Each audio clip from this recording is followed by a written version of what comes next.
नमस्कार दोस्तों, आपका स्वागत है आपके अपने चैनल पर जिसका नाम है ज्ञान कथाएं बाय सुषमा। आज की कहानी मनोरंजक होने के साथ साथ रहस्यमयी भी है। तो आइए बिना देरी किए कहानी शुरू करते हैं जिसका शीर्षक है राजा और सांप। बहुत समय पहले की बात है। एक विशाल साम्राज्य था, सौरगढ़।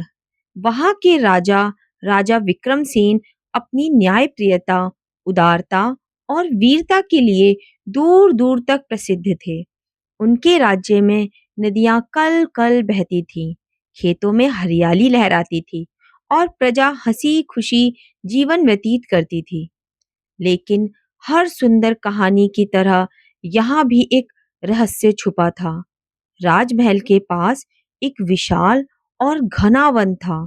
उस वन में कोई भी प्रवेश करने की हिम्मत नहीं करता था। कहते थे कि उस वन में एक भयानक सांप रहता था जो मानव वध कर सकता था। राजा विक्रमसेन को इस दंत कथा में कभी विश्वास नहीं था। उन्होंने कई बार सैनिक भेजे, पर जो भी गया वापस कभी नहीं आया। धीरे धीरे उस वन का नाम भी मृत्यु वन पड़ गया। एक दिन राजमहल में दरबार लगा था। दरबार में एक वृद्ध ब्राह्मण कांपते हुए आया। महाराज, ब्राह्मण ने कहा, मेरे पुत्र को उस मृत्यु वन ने निगल लिया। कृपया कर मेरे पुत्र को खोजिए। राजा का हृदय करुणा से भर गया। उन्होंने निश्चय किया कि वह स्वयं उस रहस्य का अंत करेंगे। मैं स्वयं जाऊंगा मृत्यु वन में। राजा ने सिंहासन से उठकर घोषणा की। दरबार में सन्नाटा छा गया। मंत्रियों ने मना किया, सैनिकों ने निवेदन किया, पर राजा ने निर्णय कर लिया था। अगली सुबह राजा ने केवल एक तलवार और एक मशाल ली और अकेले ही मृत्यु वन में प्रवेश किया। जंगल घना और रहस्यमयी था। पेड़ इतने ऊंचे थे कि सूरज की किरणें भी जमीन तक नहीं पहुंचती थी। पत्तियों पर ओस की बूंदें चमक रही थीं और हर दिशा से अजीब सी फुसफुसाहट सुनाई देती थी। राजा निर्भीकता से आगे बढ़ते गए। कई घंटे बीत गए, तभी अचानक उन्हें एक झाड़ी के पीछे हलचल सुनाई दी। तलवार हाथ में कसकर पकड़ते हुए उन्होंने झाड़ी की ओर कदम बढ़ाया और वहां एक विशाल नाग फुफकारता हुआ खड़ा था। सांप की आंखें लाल थी, उसकी देह पर सोने जैसी चमक थी और उसका आकार किसी वृक्ष जितना विशाल था। वह सांप कोई सामान्य प्राणी नहीं था। वह नागराज शेषकेतु था, जिसे एक श्राप के कारण धरती पर रहना पड़ रहा था। राजा ने तलवार उठाई, पर सांप ने एकदम शांत स्वर में कहा, राजा विक्रमसेन, क्या तुम मुझसे युद्ध करने आए हो या मेरे श्राप को समझने? राजा चौंक गए। यह सांप बोल रहा था। मुझे सत्य चाहिए, राजा ने तलवार नीची करते हुए कहा। सांप ने गहरी सांस ली और कहना शुरू किया, मैं नागलोक का सेनापति था, लेकिन घमंड में आकर मैंने देवताओं को चुनौती दी थी। ब्रह्मा ने मुझे श्राप दिया, जब तक कोई सत्यशील और त्यागी मनुष्य मेरे साथ दया का व्यवहार नहीं करेगा, तब तक मैं पृथ्वी पर भटकता रहूंगा। राजा ने सांप को ध्यान से देखा। उसकी आंखों में पश्चाताप था। तो जो लोग जंगल में आए? राजा ने पूछा। मैंने किसी को नहीं मारा, सांप बोला। जंगल के भ्रम और भय ने ही उन्हें मारा। कुछ भयभीत होकर गिर पड़े, कुछ आपस में लड़ मरे। राजा के हृदय में दया जाग उठी। राजा ने कहा, मैं तुम्हारी सहायता करूंगा नागराज, परंतु कैसे? नागराज बोला, केवल एक शर्त है। तुम्हें मुझे अपने महल में स्थान देना होगा और मेरी देखभाल करनी होगी, लेकिन तुम्हें कभी भी मेरे असली रूप को देखकर भयभीत नहीं होना चाहिए। यदि तुम भयभीत हुए तो मेरा श्राप फिर से बढ़ जाएगा और तुम्हारा राज्य भी संकट में पड़ जाएगा। यह आसान बात नहीं थी, एक सांप को महल में रखना। दरबार में लोग क्या कहेंगे? प्रजा विद्रोह कर सकती थी, पर राजा ने तय कर लिया।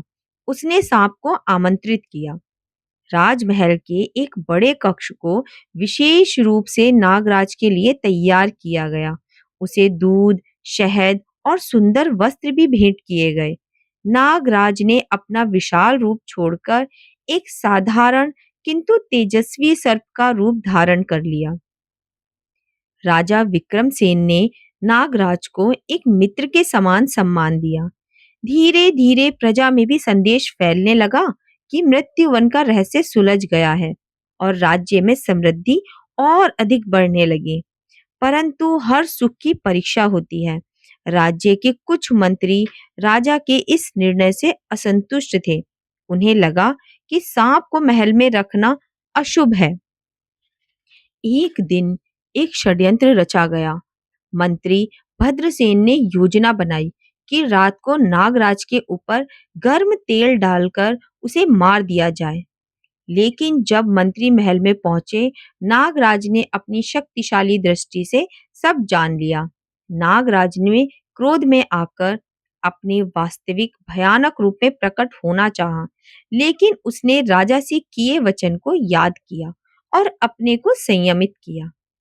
राजा को जब इस साजिश का पता चला, तो उन्होंने मंत्रियों को कठोर दंड दिया और प्रजा के सामने यह उद्घोषणा की कि दया, विश्वास और वचन का पालन ही राज्य की सबसे बड़ी नींव है।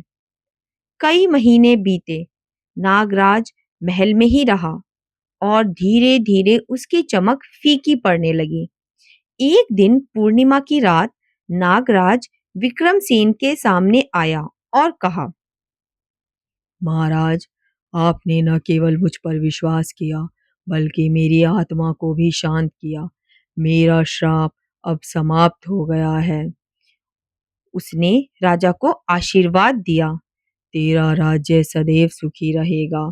जब तक इस राज्य में दया और सत्य की ज्योति जलती रहेगी, तुम अमर रहोगे। यह कहते ही नागराज स्वर्णिम प्रकाश में परिवर्तित हो गया और आकाश में विलीन हो गया। राजा विक्रमसेन का राज्य सोने जैसे चमकता रहा। प्रजा में आपसी प्रेम बढ़ा। मृत्युवन अब जीवन वन कहलाने लगा। लोग वहां बाग बगीचे लगाने लगे। राजा ने एक सुंदर मंदिर बनवाया, जिसमें एक नाग देवता की प्रतिमा स्थापित की गई, जो प्रतीक बनी विश्वास, दया और धैर्य की। राजा के बाद भी सदियों तक सौरगढ़ राज्य का नाम स्वर्ण अक्षरों में लिखा गया। शिक्षा: कभी भी डर या पूर्व ग्रह से किसी को मत आंकिए। दया, वचन और विश्वास ही सच्चे राजा और सच्चे मनुष्य के गुण हैं। भय को जीत कर ही हम सच्चा न्याय कर सकते हैं। आशा करती हूँ आज की कहानी आपको पसंद आई होगी।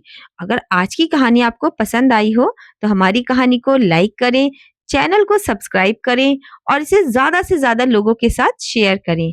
जल्द ही मिलती हूँ एक नई कहानी के साथ। धन्यवाद।